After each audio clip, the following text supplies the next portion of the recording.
napaparang na rin dahil natin dito. Nagkakaroon ng ipon ko. Ay, ang bayan.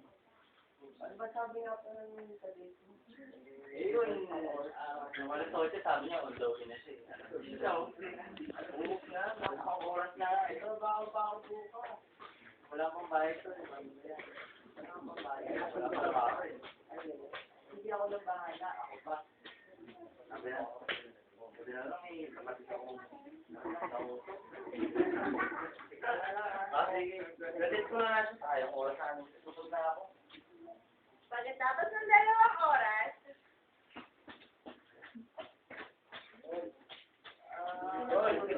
Yung mabasic siguro maganda yun. Tol, ano ba?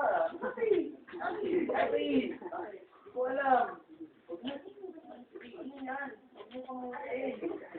Ano, hindi ka ba sa ipon? Hindi ko alam, tol. Huwag mo kamutin, magsusugat yan. Yan Dapat kasi. dapat hindi mo kumain na rin. Hindi nga na. Hindi nga na. Dapat na din yan.